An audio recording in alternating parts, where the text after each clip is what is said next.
America hits bottom with Trump and Biden in 2024. There was once a time when candidates for high office were expected at least to seem morally fit. Forgive my repetitiousness, but how did it happen that what happened is happening?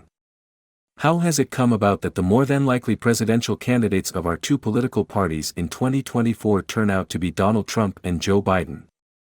One can of course be a good man and a poor president. Jimmy Carter, take a bow. But no one would argue that either Mr. Trump or Mr. Biden is a notably good man. Both have been accused of poor personal behavior. Each has been ethically challenged and found wanting, Mr. Trump by his long experience in the New York real estate world, Mr. Biden by his 36 years in the Senate. Neither man has been touched by a scintilla of culture. It's difficult to imagine either ever having read a serious book, sat through a classical music concert, or strolled through an art museum. Charm is far from the long suit of either man. Neither is even especially likable. With all these disqualifications, Messrs. Trump and Biden have already been our 45th and 46th presidents, and now each wants a second term. In various polls, Americans have expressed concern about the advanced ages of both men, and in Mr. Biden's case, this concern is joined to what has been politely termed his waning cognitive powers. Age, though, isn't the real question about either man. Character is. A longtime friend of mine is the elder brother of the jurist Douglas Ginsburg.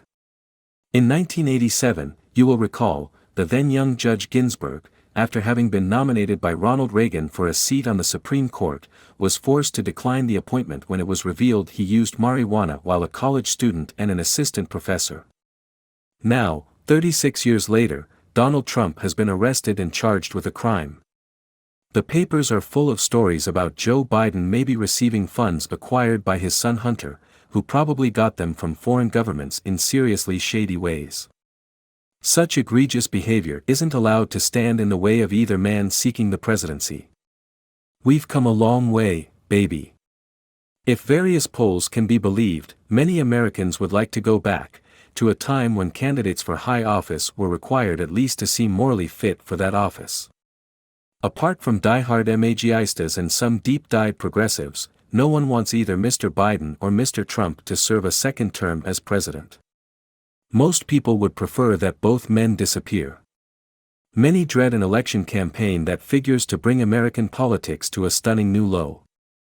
Mr. Biden's winning the presidency in 2020, experts agree, was really about Mr. Trump's losing it, with more than half of Mr. Biden's votes being not for him but against Mr. Trump. Trump supporters back their man because they admire his telling off the press, fake news and all that, and that he seems ready to detest, as they truly detest, the woke culture of the progressives. Biden supporters, I don't believe he has any real admirers, back their man because he isn't Donald Trump. How have we come to the pass where two undistinguished, not to say deeply flawed, men will be competing for the highest office in the land? Does it say that the system by which our political parties nominate presidential candidates needs radical revamping? Have party politics in America now devolved to a point lower than the Founding Fathers, or anyone since, reckoned possible? Has the time come to reread, and possibly rewrite, the Federalist Papers?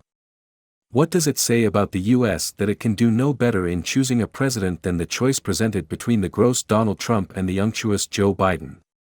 A forthcoming presidential election between these two men would only seem to prove the sad wisdom of Joseph de Maistre, who wrote that every country gets the government it deserves.